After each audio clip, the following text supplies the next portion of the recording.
അപ്പോൾ ഈ സലാമത്ത് നഗറും നവോത്കർഷവും ലീഗിനോടുള്ള കപട സ്നേഹപ്രകടനവും രഹസ്യമായി കമ്മ്യൂണിസ്റ്റ് കൂട്ടിക്കൊടുപ്പുമാണെന്ന് മനസ്സിലായി. ആളെ കാട്ടി കമ്മ്യൂണിസ്റ്റ് പാർട്ടിയെ ഭയപ്പെടുത്തി കാര്യം നേടി. സലാമത്താകാനുള്ള ഒരു വലിയ കുതിരക്കച്ചവടമാണ് ഈ നവോത്കർഷ സമ്മേളനം. അങ്ങനെ ഒരേ സമയം ഇടത് വലത് പാർട്ടികളെ സമ്പൂർണ്ണ ചൂഷണം ചെയ്യാനുള്ള ഒരുക്കത്തിലാണ് വിഘടിത വിഭാഗം. ചൂഷണത്തിനു വേണ്ടി ധൃതിയിൽ നമീമത്ത് നഗർ തട്ടിക്കൂട്ടിയ വിഘടിതർ വർഷങ്ങളായി സമുദായത്തിന് ഗുണം ചൊരിയുന്ന സ്ഥാപനങ്ങൾ നടത്തുന്ന സ്വലാത്ത് നഗറിനെ ചൂഷണം ചെയ്യുന്നിടം എന്ന് പറഞ്ഞ് ആക്ഷേപിക്കുന്നതും അതിൽ നിന്നും സലാമത്താക്കാനാണ് ഈ സ്ഥലത്ത് സലാമത്ത് നഗർ സ്ഥാപിക്കുന്നതെന്നും പറയുന്നത് കേൾക്കുക. സലാത്ത് നഗർ സലാത്തിന്റെ സദസ്സ് മലീമസമായപ്പോൾ സലാമത്താക്കൽ ആവശ്യമായി. അങ്ങനെയാണ് തൊട്ടടുത്ത് തന്നെ ഒരു സലാമത്ത് നഗർ ഉണ്ടായത്. സലാത്ത് നഗർ സലാത്തിന്റെ സദസ്സ് മലീമസമായപ്പോൾ സലാമത്താക്കൽ ആവശ്യമായി. അങ്ങനെയാണ് തൊട്ടടുത്ത് തന്നെ ഒരു സലാമത്ത് നഗർ ഉണ്ടായത്. ചൂഷണത്തിനെതിരാണ് സലാമത്ത് നഗർ എന്ന് വിശദീകരിച്ച അതേ പ്രഭാഷകൻ തന്നെ സലാമത്ത് നഗറിലെ ആദ്യത്തെ ചൂഷണം ഉദ്ഘാടനം ചെയ്യുന്നത് നമുക്ക് കാണാം. ഇല്ലാത്ത പൊള്ളുകൾ അടിച്ച് സപ്ലിമെന്റാക്കി വിറ്റ് ചൂഷണം ചെയ്യുകയാണ് ഇവിടെ. പ്രിയമുള്ള സഹോദരന്മാരെ, ഒരു ബുക്ക് ഇവിടെ ഉൾക്കാണ്ട് അതിലുണ്ട്. ഇയാൾ പറഞ്ഞു കൊടുത്തൊക്കെ അതിലുണ്ട്. എല്ലാം അങ്ങക്ക് വേണമെങ്കിൽ വാങ്ങാൻ കിട്ടും. ഇവിടുന്ന് വാങ്ങിക്കോളൂ. പ്രിയമുള്ള സഹോദരന്മാരെ, ഒരു ബുക്ക് ഇവിടെ ഉൾക്കാണ്ട് അതിലുണ്ട്. ഇയാൾ പറഞ്ഞു കൊടുത്തൊക്കെ അതിലുണ്ട്. എല്ലാം അങ്ങക്ക് വേണമെങ്കിൽ വാങ്ങാൻ കിട്ടും. ഇവിടുന്ന് വാങ്ങിക്കോളൂ. സ്വലാത്ത് നഗറിന്റെ നായകൻ ചിലരെ കെട്ടിപ്പിടിച്ചതിനാൽ ഡെറ്റോളിട്ട് കഴുകേണ്ടി വന്നു എന്ന് കൂടുവിട്ട് കൂടുമാറിയ അനൗൺസർ ഇയാൾ എന്തിനാണ് വലിച്ചെറിയപ്പെട്ടത് എന്ന് തിരിച്ചറിയുന്നത് വിഘടിത സമസ്തയിൽ എങ്ങനെ ഇത്തരം ഇരുകാലികൾ എത്തുന്നു എന്ന് മനസ്സിലാക്കാൻ ഉപകരിക്കും. സ്വലാത്ത് നഗറിന്റെ നായകൻ ചില ആളുകളെ കെട്ടിപ്പിടിച്ചപ്പോ ഡെറ്റോൾ കൊണ്ട് മുഖം കഴുകേണ്ടി വന്നിട്ടുണ്ടെങ്കിൽ സലാമത്ത് നഗറിന്റെ നായകൻ ഒരാളെ ചുംബിച്ചതിന്റെ പേരിൽ ഡെറ്റോൾ ഉപയോഗിക്കേണ്ടി വന്നിട്ടില്ല എന്ന് പ്രഖ്യാപിക്കുന്ന ഈ സമ്മേളനം കാതോത്തിരിക്കുന്നത് സ്വലാത്ത് നഗറിന്റെ നായകൻ ബഹുമാന്യരായ സയ്യിദ് ഇബ്രാഹിം ഖലീലുൽ ബുഖാരി തങ്ങളാണ്. അദ്ദേഹം അങ്ങനെ ഒരു പരാമർശം നടത്തിയതായി വിഘടിത പാളയത്തിൽ അടുക്കളപ്പണിയെടുക്കുന്ന അനൗൺസറോ മറ്റ് മൂടുതാങ്ങികളോ ഒന്ന് തെളിയിക്കുമോ? എന്നാൽ ഇത്തരം പൊട്ടത്തരങ്ങൾ വിളിച്ചു പറയുന്നത് കൊണ്ടാവാം ഖാസിമി എല്ലാരും കേൾക്കെ ഇത് തോന്നിയത് പറയുന്ന സ്ഥലമല്ലെന്ന് വിളിച്ചു കൂവിയത്. ഇത് ഉത്തരവാദിത്തപ്പെട്ട ഒരു സമ്മേളനം. ഉത്തരവാദിത്തപ്പെട്ട നേതാക്കൾ ഇരിക്കുന്ന സദസ്സ, തോന്നിയത് പറയുന്ന സദസ്സല്ല. ഇത് ഉത്തരവാദിത്തപ്പെട്ട ഒരു സമ്മേളനം. ഉത്തരവാദിത്തപ്പെട്ട നേതാക്കൾ ഇരിക്കുന്ന സദസ്സ, തോന്നിയത് പറയുന്ന സദസ്സല്ല. തോന്നിയത് വിളിച്ചു പറയരുതെന്ന് പറഞ്ഞ ഖാസിമി വായിൽ തോന്നിയത് വിളിച്ചു പറഞ്ഞത് നാം നേരത്തെ കേട്ടുവല്ലോ. അപ്പോൾ പൊട്ടത്തരം പറയാനുള്ള അവകാശം തനിക്ക് മാത്രമാണെന്നതായിരിക്കാം ഇങ്ങനെ പറഞ്ഞതിന് അർത്ഥം. അതൊരു വലിയ വിഷയം തന്നെയാണ്. അതൊരു വലിയ വിഷയം തന്നെയാണ്. പുതുതായി സ്ഥാപനങ്ങൾ ഒന്നും ഉണ്ടാക്കില്ല. ആരെങ്കിലും ഉണ്ടാക്കിയാൽ അത് നടത്താനും വിടില്ല. ഇതാണ് വിഘടിത നയം. നേരെ ചൊവ്വേ ഒന്നും നടത്താൻ കഴിയാത്ത ഈ കൂട്ടർ കാന്തപുരവും അനുയായികളും കഷ്ടപ്പെട്ട് ഉണ്ടാക്കുന്ന സ്ഥാപനങ്ങൾ തങ്ങൾക്ക് കിട്ടുമെന്ന് സ്വപ്നം കണ്ടു കഴിയുകയാണ്. പിന്നെ കാന്തപുരത്തിന് കുറെ പള്ളില്ലേ, എത്തീങ്ങാനല്ലേ, മർക്കസില്ലേ, എന്താ ചെയ്യാം? ഒരു പ്രശ്നമല്ല ഉണ്ടാകട്ടെ, അതൊക്കെ നമുക്കുള്ളതാ. ഇതിപ്പോ പോകും ഫീസ് ഊരി ഒലിച്ചു പോകാനുള്ളതാ, അണഞ്ഞു പോകാനുള്ളതാ. ഈ മർക്കസുകളും ഈ അനാഥശാലകളും ഈ പള്ളികളും ഈ സ്ഥാപനങ്ങളും ഇൻഷാ അല്ലാഹ് ആദർശത്തിന്റെ സത്യത്തിന്റെ അടിത്തറയിൽ പടുത്തുയർത്തിയ സമസ്ത കേരള ജംഇയ്യത്തുകളുടെ തണലിൽ വരും. നബി തിരുമേനിയുടെ തിരുകേശം മർക്കസിലുള്ളതാണ് വിഘടിതരെ വിറളി പിടിപ്പിക്കുന്ന ഒരു കാര്യം. ആദർശരംഗത്തെ വിഷയമായതിനാൽ മറ്റുള്ളവരുടെ ചോദ്യങ്ങൾക്ക് മറുപടി പറയാൻ കഴിയുന്നില്ലത്രേ ഇവർക്ക്. മുസ്ലിയാരെ ഒന്ന് ചോദിച്ചോട്ടെ, നിങ്ങൾക്ക് എന്ത് ആദർശമാണുള്ളത്? കാന്തപുരത്തെ തകർക്കുക എന്നല്ലാതെ ഒരു ആദർശം നിങ്ങൾ ഇതുവരെ കാണിച്ചിട്ടുണ്ടോ? മുജാഹിദുകളോടും മറ്റും ഏറ്റുമുട്ടാനുള്ള ചങ്കൂറ്റം നിങ്ങൾക്കാർക്കെങ്കിലുമുണ്ടോ? വഹാബികളെ എതിർക്കാൻ കാന്തപുരവും മറ്റും തന്റെ ഇടം കാണിച്ചതിനാണല്ലോ കാന്തപുരം വിഭാഗത്തെ നിങ്ങൾ എതിർക്കുന്നത്. വഹാബികൾക്ക് ഏണിവെച്ച് സമുദായത്തെ ഭിന്നിപ്പിച്ച് പങ്കുപറ്റി ജീവിക്കുകയല്ലേ വിഘടിതരെ നിങ്ങൾ? തിരുകേശത്തിന്റെ നിജസ്ഥിതി തെറ്റായി വ്യാഖ്യാനിച്ച നിങ്ങളുടെ പ്രസംഗത്തിന്റെ ക്ലിപ്പുകളാണിപ്പോൾ മുജാഹിദുകൾ പ്രദർശിപ്പിക്കുന്നത് എന്ന് നിങ്ങൾക്കറിയാമോ?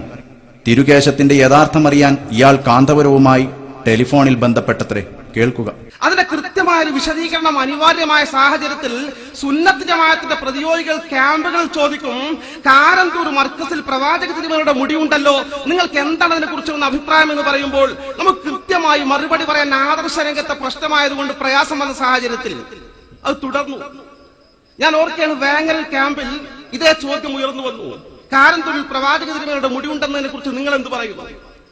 ഞാൻ മറുപടി പറയാൻ ഇങ്ങനെ വിഷമിക്കുന്ന സാഹചര്യത്തിൽ സ്റ്റേജിലുണ്ടായിരുന്ന മുസ്തഫൽ ഫൈസി എഴുന്നേറ്റ് പറഞ്ഞു, അത് കാന്തപുരത്തിന്റെ മുടിയായിരിക്കും. കാരണം അദ്ദേഹത്തിന് നമ്മളെക്കാളും കാന്തപുരത്തിന് കൂടുതൽ അറിയാം. ഇതിന്റെ കൃത്യസ്ഥിതി അറിയാൻ വേണ്ടി ടെലഫോണിൽ ഞാൻ ഇന്നയാളാണെന്ന് പറഞ്ഞുകൊണ്ട് കോഴിക്കോട് SKSSന്റെ സംസ്ഥാന ഓഫീസിൽ നിന്ന് കാന്തപുരത്ത് വിളിച്ചന്വേഷിച്ചു.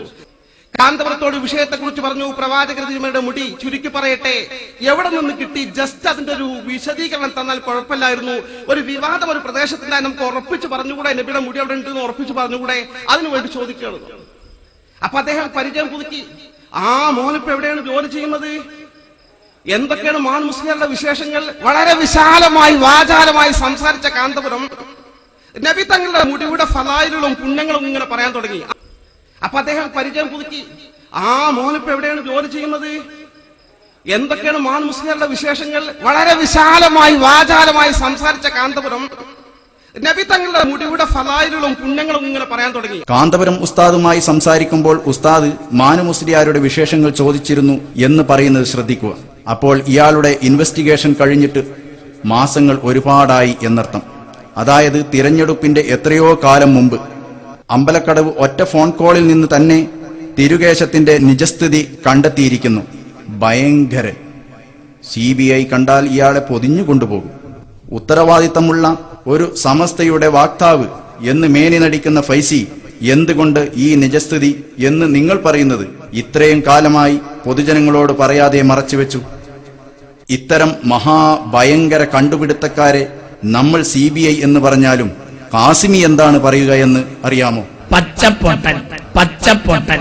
മലപ്പുറത്തെയും പൊന്നാനിയിലെയും തിരഞ്ഞെടുപ്പുമായി ബന്ധപ്പെട്ട് നിങ്ങൾ ഇത് പറയുമ്പോൾ ഉത്ബുദ്ധരായ സുന്നി കേരളത്തിനറിയാം നിങ്ങളുടെ ഗവേഷണവും പ്രഖ്യാപനവും ആദർശനിബദ്ധമല്ലെന്നും തികച്ചും രാഷ്ട്രീയ പ്രേരിതമാണെന്നും.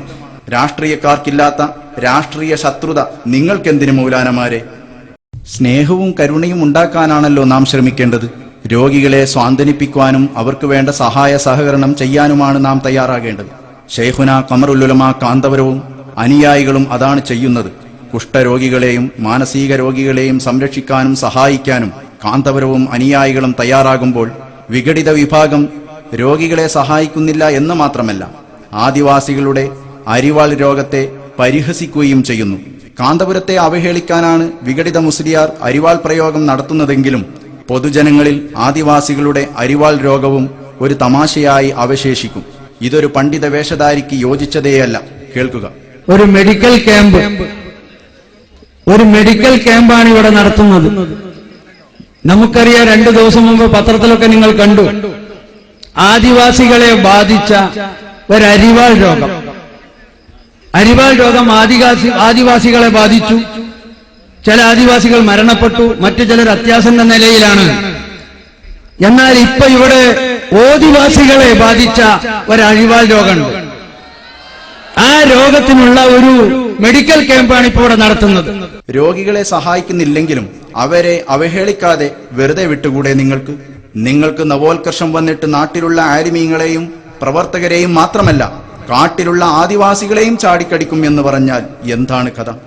വിഘടിത നവോത്കർഷ സമ്മേളനത്തിൽ കയറൂരി വിടപ്പെട്ട പ്രഭാഷകർ എന്തെല്ലാമാണ് പറയുന്നതെന്ന് അവർക്ക് തന്നെ യാതൊരു എത്തും പിടിയുമില്ല. അടിസ്ഥാനമില്ലാത്ത ആരോപണങ്ങളുടെ ആഭാസകരമായ അരങ്ങേറ്റമായിരുന്നു ഓരോ പ്രഭാഷണവും. ആഴ്ചയിൽ മാസാന്തം ഇവിടെ നടക്കുന്ന ഈ വഷളൻ പ്രഭാഷണങ്ങൾ എന്തൊക്കെയാണ്? വഷളൻ നിങ്ങൾക്കറിയില്ലേ? കത്തികൊണ്ട് കുത്തിയവരെ വലതു വിരൽ കൊണ്ട് കുത്തി പരാജയപ്പെടുത്തണം. പേടിക്കണ്ട, ഞാൻ സ്വപ്നം കണ്ടിരിക്കുന്നു എന്നാ പറഞ്ഞത്. വാസ്തവ വിരുദ്ധം. ഒരു പള്ളിക്ക് പൈസ കൊടുക്കുകയാണെങ്കിൽ ഉടനെ തന്നെ കരാർ ചെയ്താണല്ലോ. ഉദ്ഘാടനത്തിന് മൂപ്പരെ ക്ഷണിക്കണം, മൂപ്പര് പറഞ്ഞാൽ നടത്തണം, അങ്ങനെ ചെയ്തണം, എന്നാലേ വിട്ടോളൂ. വാസ്തവ വിരുദ്ധം. സ്വലാത്ത് നഗറിൽ രോഗം സുഖമായിട്ടുണ്ട് എന്ന് വിളിച്ചു പറയാൻ പണം കൊടുത്ത് ആളെ ഏർപ്പാടാക്കിയിട്ടുണ്ട് എന്ന് വിഘടിത മുസ്ലിയാർ. നിജസ്ഥിതി മൗലാന തന്നെ പറയട്ടെ, ഈ പറഞ്ഞത് വാസ്തവമോ? അനുഭവസ്ഥര പറയുന്നത്. സ്വലാത്ത് നടക്കുക, ടെലഫോൺ എടുക്കുകയാണ്. അതെ, സ്വലാത്ത് നഗറാണ്. അൽഹംദുലില്ലാ ഫോൺ വെക്കുക. നമ്മളെ സ്വലാത്തിലേക്ക് കഴിഞ്ഞ തവണ നീർച്ചയാക്കിയ ഇന്ന സഹോദരി ഗൾഫിൽ നിന്നാണ് വിളിക്കുന്നത്. അവരെ മേജർ ഓപ്പറേഷൻ കേസ് ഇല്ലാതെ ഓപ്പറേഷൻ തിയേറ്ററിൽ കൊണ്ടുപോകുന്ന സമയത്ത് ഡോക്ടർ പ്രശ്നമില്ലാതെ തിരിച്ച